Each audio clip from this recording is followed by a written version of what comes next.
Harlan was cleaning house. Everyone in the family has possible motives. Was Harlan planning on cutting off Joni? Did he plan to fire Walter? Is Richard having an affair?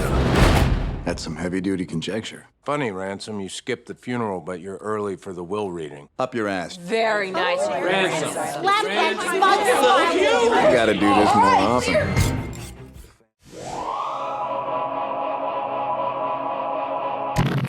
Hello, everyone, and welcome back to Film Optics. And today we're going to be reviewing Knives Out a week early. So that's really fun. My name is Christian, and I'm joined with Devin as always. How are you doing today, buddy? It's a good day. It was a good little movie event. Yeah, it's a good day, man. It's a Friday. You know, Thanksgiving's next week. It's just a magical time of the year, you know? Yeah, I know you got some Black Friday shopping to look forward to. Oh, yeah. Well, technically it's Black Thursday. Yeah, unfortunately. Yeah, they always try to sneak those deals in there a little bit sooner than expected. But hey, man, I'm ready. I'm prepared. I'm just gonna go on and shop till I drop, and hopefully find some good deals on some movies and such. But as I said before, we are going to be reviewing our Knives Out review here. This is going to be a spoiler-heavy review for anyone who has not seen the movie yet. And before we begin today's review, you can listen to this on YouTube, Apple Podcasts, Spotify, Anchor, Google Play, and Stitcher. So a few little platforms there for you. And let's just dive right in, shall we? I'll just read the synopsis really quick. We shall. The synopsis here is pretty short, at least the one on IMDb. Detective investigates the death of a patriarch of an eccentric, combative family. Named Harlan, funnily enough. Huh? Named Harlan, funnily enough. Yeah, that is very true. Harlan, we miss you, and we hope you come back onto the show one day, onto the pod. Talk about some movies. So this is written and directed by Rian Johnson and has a plethora of star power. In this movie, we have Daniel Craig, we have Chris Evans. Wow, bruh. I'm losing it. We got Chris Evans. Excuse me. Disrespecting Captain America. I know. I'm sorry, Cap. It's America's ass. That is America's ass. We got Jamie Lee Curtis. We have Ana de Armas, Michael Shannon, Don Johnson, Toni Collette. The list goes on and on. It Katherine, just Langford. keeps going. Yeah, it's insane. Like, this is a stacked cast, and we're just gonna dive right in. So, what did you think about this movie, Devin? Before we kind of get into spoilers. Just off the bat, first impressions, seeing the trailer before you just, you're, I don't know, watching whatever movie, and you're like, oh, this looks interesting. You see Rian Johnson's name.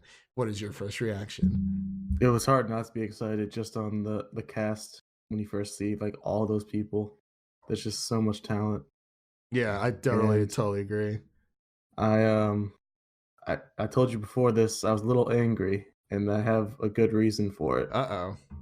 And it has to do with Rian Johnson. With RJ himself. So if you see on IMDb, this movie has somewhat of a low rating. It's 6.8. I think it is. Yeah, 6.8. Mm-hmm. I want you to try to guess why the reasoning is for that. Does it have to do with Star Wars? Oh, it certainly does. Don't know why. These absolute children who acting like adults are going on and review bombing it, giving it 1 star. Yeah, as soon as I popped on IMDb, I was looking, I'm like, that score seems a little low, because I really did enjoy this movie. And I think this is honestly one of my favorites of the year. I love a classic whodunit. It's been a while since we had something like this, honestly. I feel like if you are the kind of person who liked Hateful Eight, and I know a lot of people don't like it, this is, obviously more of a murder mystery. And with Hateful Eight, you're just trying to figure out who the main culprit is, but with this, there's so many twists and turns. The main movie I kept thinking of was Ready or Not. Oh yeah, comparison. I just kept thinking of. You know what? I did get that vibe. I got that vibe a lot. Wow, that was a really good comparison. Now I gotta watch Ready or Not again. Yeah, fresh in the brain. Fresh in the brain for sure. But yeah, I was trying to think why the review would be pretty low. I was like, maybe it's the MAGA brain people who are mad about the MAGA jokes. Yeah. And I was like, no, I don't know. Then I looked at some of the reviews, and it's just Star Wars, these Star Wars, Star Wars. absolute idiots. Imagine being a grown adult and going online, giving a 1-star review for a movie you hadn't seen because someone made a movie you don't like.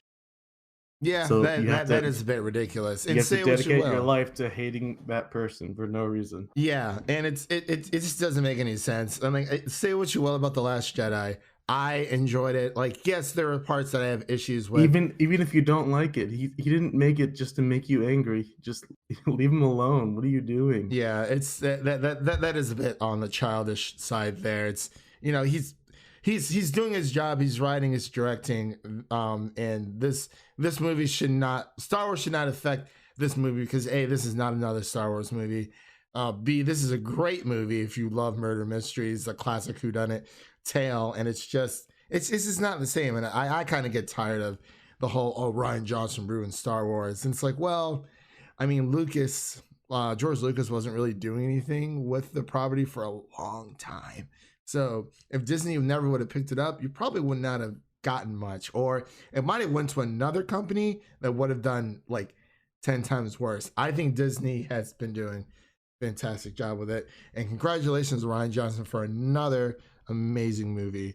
And the user reviews are not on Rotten Tomatoes yet, but I'm sure when they are, it's going to be the same thing. Yeah, because we're reviewing this on the 22nd, so it's about a week before it comes out, because it comes out technically next Thursday, but we got an early access screening of it. So yes, that's why we did. Yeah, so we got. And I got a free poster. Did you get that? I did not get a free poster. I was very little message you gave before the screening. Yeah, everyone looked around. We didn't find anything. So, you didn't get. So no one got posters. No one got posters. Not that I know of. Did he mention the posters in your screening? He did. There was like a little recorded. He's like, "Hey, AMC, blah blah blah." I got that too. But no one. That's weird that no one got them. They must have just like. Well, I kind of dipped out halfway through after they showed kind of like the cartoon murals, because I thought there was going to be something else. Some people stuck around, but I had to pee. So, and then I kind of just. Oh, I got the poster before the movie started. Oh yeah, we did not get that at all.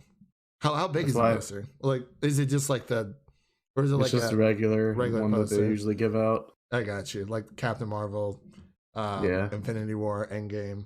Not Infinity War, but hoping to get one for Frozen, maybe. No, I'm kidding. But yeah. But on the topic of these absolute idiots, I found a piece of trivia that I thought was very funny and on topic. Oh boy, let's hear this one. So Jacob Thrombey, who was he was like the teen that was on his phone the whole time. Yeah, the horny Nazi jerk. Yeah, he's an alt-right idiot, horny kid. So according to this trivia piece, that character was influenced by the trolls and man babies that voiced their criticisms online over writer director Rian Johnson's previous film, Star Wars: The Last Jedi. That's so perfect. So funny. So funny. He was literally on his phone the entire time. Idiots just trolling online. Criticizing people for no reason. And like having nothing to back it up and just being mad just because you didn't like a movie. If you don't like a movie, that's totally fine. That does not mean that the entire franchise of Star Wars is dead.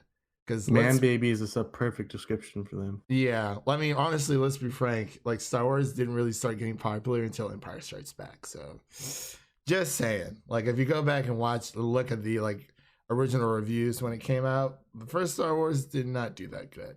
I mean, like, it was cool, it was something new, it was something different. But I just think people, it's just like, don't you ever get tired of it? And the whole, these are supposed to be quote unquote fans of a certain fandom or a certain franchise. There's no more toxic fandom than Star Wars. It's ridiculous. It's ridiculous because it's just like, oh, how can you be a fan of something and be toxic at that same thing that you love at the same time? But anyway, they don't deserve Mando. They shouldn't be able to watch it. Everyone hated the Last Jedi. Just block Mando from their Disney Plus subscription. Yes, please. Please, oh please. Man. But yeah. Okay, we got that little rant out of the way. Yeah, it's good. all right. It's totally It fine. felt good. It did feel good, and you know we had to get that out there before we got into the good stuff. Oh, let me guess. Hey, stop. Hugh Drysdale? Call me Ransom. It's my middle name. Only the help calls me Hugh. Okay. This is Trooper Wagner. I'm Lieutenant Elliott. Just want to ask a few questions. Man, I just when I saw this trailer for the first time, I really didn't know what to expect, and I was like, this really seems like a Thanksgiving movie, and sure enough, it's coming out on Thanksgiving weekend, and it's just wow. There's so many twists, there's so many turns. I can't even figure out who my favorite character is because yes, everyone had like their own small little story to tell, but obviously, I think Chris Evans definitely took in Daniel Craig, obviously. But, I think Daniel Craig might be my favorite. That accent was just so. That accent was funny. What did Chris Evans say? It was like CIA, CSI, KFC. That was funny. But yeah, man. So at the very end, so we're just gonna get into spoilers here for everyone listening. Ransom ends up being the real culprit. His name being Ransom is too perfect. Ransom and the one who wrote the ransom. Yeah, and what was his Hugh was his actual birth, his legal name, but Ransom's his middle name. That's what it was. Hugh Ransom Drysdale. Drysdale. Wow, that's a very trust fund name right there. Not gonna lie. Thrombey is too. Yeah, Walt Thrombey. Man, so I mean, guys, give me your thoughts, your opinions of the movie, and then I'll give mine because I still have a lot to process myself. Yeah, there's definitely a lot to process. Like you said at the end, our boy Captain America is evil now. He's a bad guy. Hail Hydra. Hail Hydra. He's on the bad side. He was looking fly, man. Whew. Yeah, looking real nice in that clothes. I think the best words I can describe it are just like razor sharp. Like, yeah, it was just so. Like this dude's got money. Written. Yeah. I mean, I meant the movie in general. But yeah. Too. Okay. Yeah. I see what you're saying. It was very careful with its wording because it's like you could try to find poke holes in it and find plot holes, but they plugged them all up by the end. Like with a donut hole. Yeah. I love the donut hole reference because he's like, you have a donut and there's a hole in the middle of that donut, but then you have the hole of that donut hole. But there's always a hole, but there's like a small little hole if you're using it with a toothpick, and there's always a hole. It's always been weird that the ball things are called donut holes. It's always been weird. Yeah, it's been pretty strange, but I loved that analogy so much, and Daniel Craig's character got so into it, and it was just like, wow. But and the knives are also like pointing at him. The framing was so perfect. Yeah, I was trying to figure out what the entire wheel of knives was. I'm like, okay, yeah, we get it's knives out. Everyone's at each other's throats. But then, when Marta gets the will to basically everything for their grandfather's fortune, the house, his publishing company, all of it. It's like everyone's like, oh, Marta, we love you, but Marta wasn't at the funeral. And it's like, oh, everyone was trying to say, oh, it was, I was voted they kept out. trying to say I got outvoted, but then the more people that say it, the more you realize, they just didn't want her there.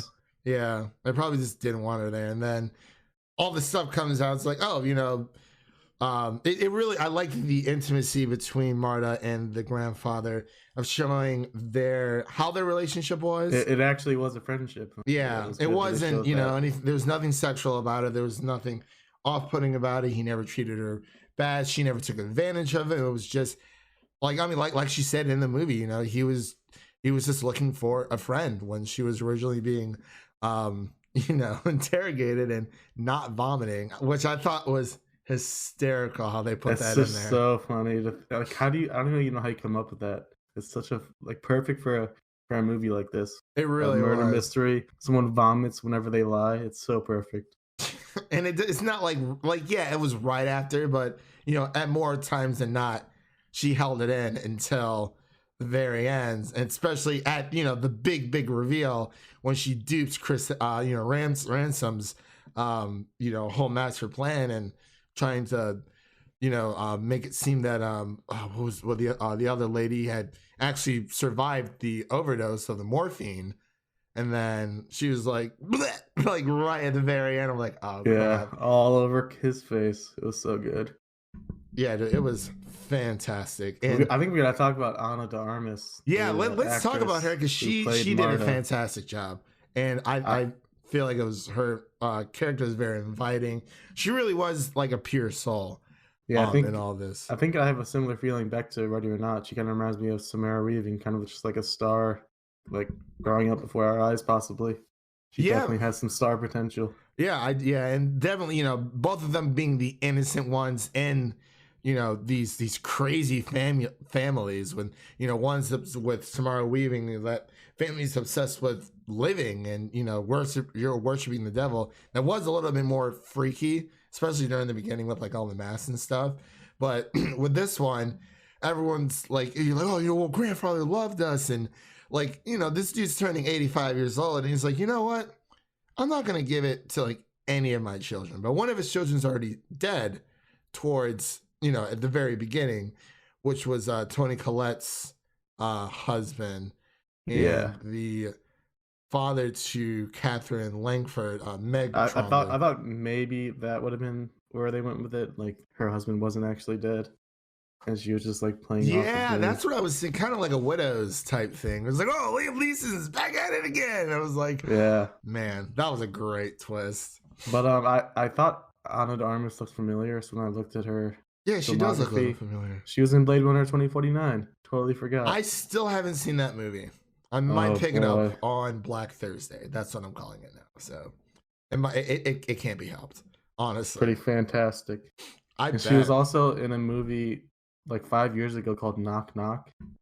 It's a very weird Keanu Reeves horror movie. Knock Knock. But I she didn't know was Keanu in it, was in a and horror movie. It was very interesting, and she looks pretty good. Oh, definitely. And I think, if she keeps playing her cards right with being in these, especially with indie films, we keep talking about how important indie films are. And I think it's really important that, Chris Evans coming off of, Avengers, this is like his first big role afterwards. And, I've talked to Dwayne and a few other people in the Cinemania World podcast about this. Some of them believe that, there's like a Marvel curse. And like I keep going back and forth with it because I'm like, well, you had Chris Hemsworth, and then Tessa Thompson doing MIB. That wasn't all that great. But then I saw Marriage Story, and I saw Adam Driver, and I saw Scarlett Johansson freaking kill it on screen. And then you go back to, what's Robert Downey Jr.'s new role? Oh, he's playing in Doolittle. You're like, well, maybe. But then Chris Evans is in this, and it's like, oh my God, this is fantastic. So I think it's just luck of the draw. I don't necessarily think there's like 100% a curse, like a Marvel curse, but it's like, a lot of these pop culture movies, Star Wars, superheroes, the fantasy genre or sci-fi fantasy, that's what's in right now. But it's like, if you're not doing those big movies, you should be chasing towards indies because they're just as good, if not better sometimes. You know what I mean? That's what a lot of actors do. They do the big ones in order to be able to more easily do the smaller ones. Yeah, and especially, with smaller actors starting out, being in indies is like one of the best things. Although I wouldn't necessarily call this a small movie. It did have a $40 million budget. Yeah, but it's still, I think it's still classified as an indie, is it, or is it not? Is it? I don't know. I can't remember. Seems like a lot. It does seem like a lot. It really does. Because I remember watching the actors on actors thing with Chris Evans and Scarlett Johansson. He was being approached about this while they were filming for, Endgame and Infinity War, which makes sense because it's like, actors normally like to keep their future projects under wraps until it's time to bring it out into the light. But yeah, sorry, I kind of like lost he plays the charming asshole so well. It was so perfect. He really does, and I bet that this is a really nice breath of fresh air, especially for him playing the same character for 10 plus years, and not having to necessarily follow the rules of Disney anymore. His contract's up, and So it's RDJ's. Well, we know that Scarlett Johansson's coming back for another one, but a lot of these characters, well, mainly Robert Downey Jr. and maybe possibly Mark Ruffalo. But you know, I bet it definitely is just a really big fresher breath there, just to try something new. You know, you see him playing these characters for a while. You want to see them in new projects, and that's how I felt about Game of Thrones actors as well. You know, I wanted to see them in new projects. Like, yeah, it's cool to see, you know, the Starks, the Lannisters, the Targaryens, blah blah blah blah blah. But you definitely want to see them explore new avenues, if you will. So who besides, I guess, Daniel Craig and obviously Chris Evans, who else is like your favorite? Like, did you feel like someone, like one of the characters, didn't have enough screen time as much as you wish they would have? I think there were two pretty underrated characters. The two investigators. I thought they were really funny.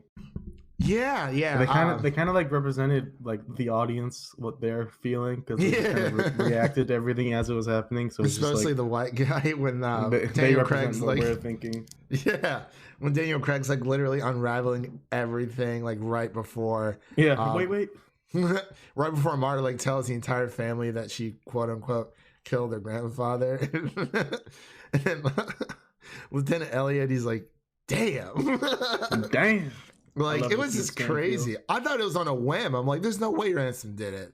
And then I was like, oh wow, he actually did it. But it wasn't like, okay, like a who done it. Like, we knew who had essentially done it, because I thought at least 30 minutes in that I had figured it out, and then I was just totally lost. I'm like, I'm just gonna sit back, relax, and enjoy this, and find out who the real culprit is and what their reasoning was, because that's and I love the ending reveal where it was the you thing. Yeah, that was actually very clever, because you know, when she was taking those deep breaths, it sounded like you did this, and instead of saying Hugh, because you know she's taking those same breaths at the same time, she's like, you did this, and then she's like, what, me? And she's like, oh, she wasn't saying you, she was saying Hugh.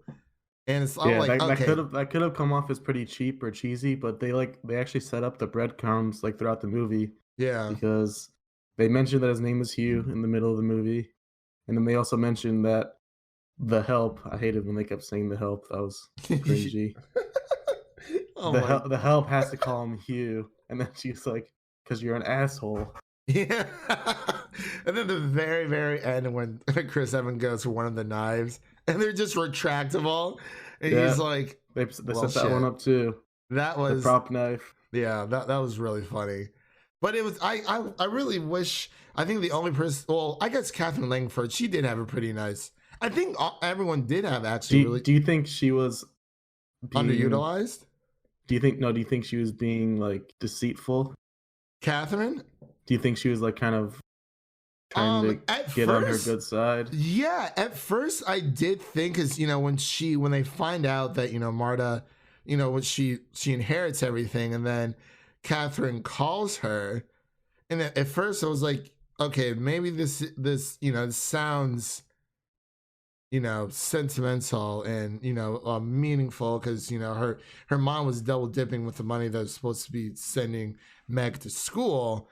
But at first I was like, yeah, I felt like she was pretty deceitful, because she just has like that face. I think she was faking it the whole time, like trying to be on her side, because she just like, yeah, because like, she should have asked for her to return the money, and then she told the rest of the family about her mom.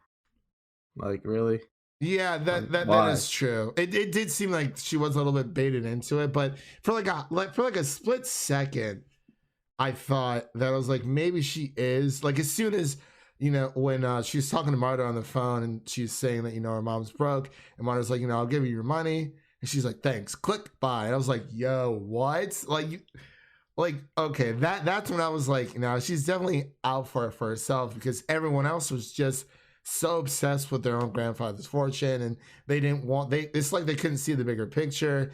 Because I mean, even with Ransom, he was like calling everyone else out, like especially his sister, with not Jamie, with Jamie Lee Curtis, saying that, yeah, she built her company from the ground up, but with the help of like a $1,000 million loan or whatever it was, from her Very grandfather. similar to a certain president.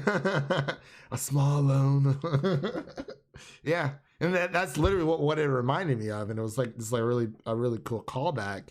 So I definitely thought for a second she did throw me for a loop, but like for the longest. But I think her faking and being like a bad person too is like the final puzzle piece. Yeah, because every member of that family has to be like a bad person, and they all are. Yeah, you found stuff about them with, Linda's Richard having an affair with Linda, and like that revealed at the very, very end where like, she the grandfather's like, I'm gonna tell my daughter that you're cheating on her, and then he finds the letter and he's like, oh, it's blank. He's like, he didn't write anything down. He was just screwing with me, and then it's like, her being the grandfather's daughter. Or grandchild, sorry, or whatever. That was her father, right? Yeah.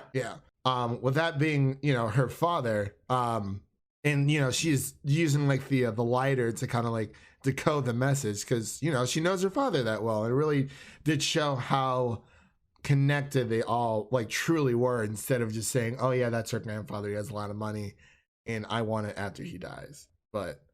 Yeah, that was pretty cool. I think one of the funnier parts was Great Nana. They're like, "How old is she?" She was like, "No one knows. Nobody knows." She's kind of how is the grandpa's mom still alive? That's actually crazy. I mean, sometimes it happens, man. I mean, women tend to normally live longer than men, but the fact that technically he, after we find out that between the morphine and the other drug that everything was switched. And that Marta actually gave Harlan the correct dosage. Correct dosage. I mean, he did end up killing himself, but it was just there was so many plots, and I was like, there's like I didn't even know, but it all tied together at the end. Like, they were like so nicely. It was insane. Because in the middle of the movie, I was like really worried because of the one plot hole that was like. Wouldn't the morphine be in the system? I was like, why are they bringing this up? Oh, yeah, no. I was thinking that for a second too. But then they explained it. Because it's set up to where you think that this is set in a different period of time, but everyone has smartphones. So then it's like, okay, this is set in the modern day and age, but it does have that kind of a older school feeling to it. It's like maybe that's the school, the family was just very old fashioned. They did have a lot of money, and normally people who have a lot of money or can get a bit estranged from time to time. So from reality. Yeah, definitely. I mean, look at all the the set pieces that was during in the movie. Overall, it was just like the most bizarre things I've ever seen in my life. It was crazy. But did you have any gripes with the movie? I know we've been, as always, we always gush about the good stuff, but did you have any like general or genuine concerns about the film? I had some worries in the middle of it, like I just mentioned, but I think by the end it all kind of settled and it all made sense in the end. Yeah, like I don't think I think the pacing of this movie was really well. Never once checked at my phone whatsoever, and I've been like trying not to do that lately. I don't know what it's been. Maybe it's just been like the past few movies. I'm like, well, especially Charlie's Angels. I mean, come on, and then Ford v Ferrari. It's just, I mean, this was just like beat for beat, and it just kept... the laughs were very consistent too. Yeah, they really were. It wasn't like. I didn't think this movie was very campy or anything like that. I thought it was. I thought it was perfect. Yeah, they definitely stretched the jokes out to be throughout the film, so it wasn't just like joke after another after another after another. It's like, okay, well, is this like a actual comedy, or is this like an actual classic whodunit? And it's been a while since we've seen this, so I'm very, very happy that something like this exists. Man, was there anything else you wanted to touch on? That ending, that final shot, I loved it. Yeah, well, they're all out of the house. Ransom she's gets up on the balcony and staring down at all the family, and the tables have turned. Just sipping on Ransom's mug. I love her sister. She was like, "Are we rich?" Like as soon as everyone's like, you have the press, you have the media going to her house, And then I actually thought they were gonna like assault her in some way. Well, I mean, obviously besides ransom, because it's like he's a trust fund baby or kid of the family, minus the the Hitler, the masturbating Hitler Nazi. Oh my god, that was so funny. I thought that was like one of the funniest lines in the entire movie. Yeah, and I love the coffee mug. My house, my rules. Yeah, So it really did have the as you were saying, the ready or not vibe towards the end. Not obviously the family was still there, but with Samara Weaving being on the step and she's all bloody and like it was just, I mean, even victorious. Yeah, victorious essentially. Yeah, and it's Ransom's being taken away, and then Meg's just kind of there. Like, I mean, she was kind of an innocent bystander, and no, you could really tell that she didn't really want to. But I haven't really seen her in too much since 13 Reasons Why. I thought she did a really good job though. She was very compassionate. She was very understandable. But it was kind of like you can kind of tell in her face, she's like, hey, like they're making me do this. But like I said, that one scene where she kind of just, hangs up the phone as soon as Marta's like, yeah, I'll give you the money you want. She's like, oh, okay, cool. And I was like, maybe I thought she was out for just herself. And then it pans over to everyone else is in the room with her. I was like, I probably should have saw that coming, but you never know, and I mean, Toni Collette had some really good lines too, but it was just so perfectly woven together. It might be the best ensemble of the year. I think so. Like there's I can't really say much, but I think the runtime was fine. I don't even know how long this movie was. I didn't even pay attention. I was completely glued to the 2 hours, 10 minutes. 2 hours, 10 minutes. Okay. And it did not feel like it. It did not. Unlike Ford vs. Ferrari. Yeah. Oh my gosh, dude. I swear. Like, yeah, I enjoy Ford v Ferrari, but like, it was just, there was something about with that pacing. I felt like I was there for 5 hours, man. I was like, okay, like this is cool. There's a lot of great actors, but when is this movie going to be over? It's like, you can only tell so much in a racing story. And obviously you can only do that with, a whodunit mystery, film, but it's like, you can at least keep it interesting with these, classic whodunit films. It's just, where does it end? I don't know. But did you want to get into scores or? Yeah. All right. So what would you give this out of 100 knives? So 100 knives. There might have been 100 knives on that weird circle thing. Yeah, dude, there's so many on that thing. I was like, where did you find all of those? But yeah, I was gonna go like low 90s, but then after seeing these dumb man baby Star Wars fans, I'm giving it a 95. We gotta even out their low ratings and give it the true rating it deserves. Yeah, and honestly, and and with these past few movies that we've seen, I think the last two that we saw that we reviewed together was Ford v Ferrari and Charlie's Angels, because that was just a really dud weekend. I saw Waves. I did a little bit of a spoiler review for that, and after I did it, I was like thinking about it. I was like, that is not at all what this movie is about. And I was like, screw it, it's still gonna go up. Like, whatever.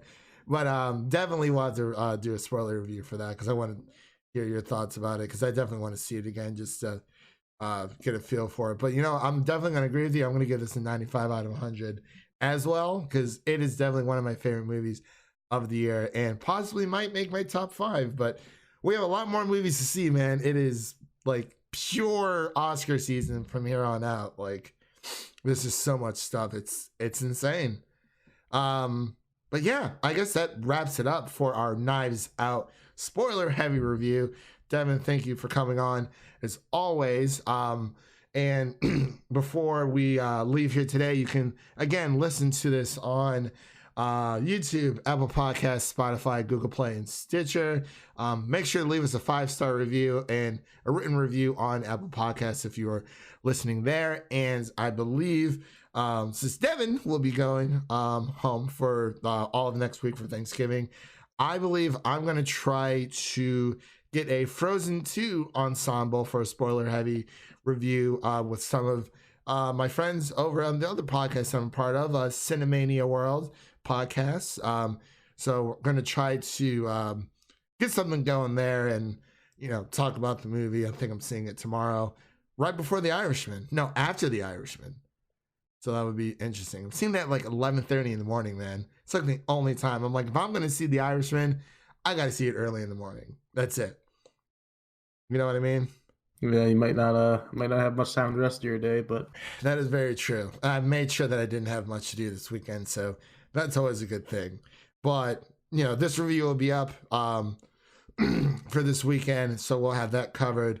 And then just keep a lookout for our Frozen 2 review. I think the week after. I think the week you get back, Queen and Slim comes out. Maybe. You want to see some 21 Bridges? I think my dad wants to. Oh, really? I mean, it is the Russo brothers, so it is. It is. And I kept telling everyone on Cinemania World, I'm like, you know what?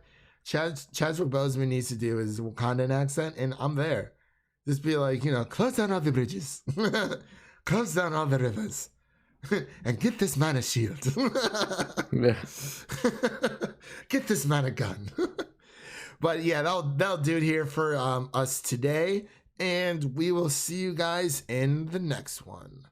I suspect foul play.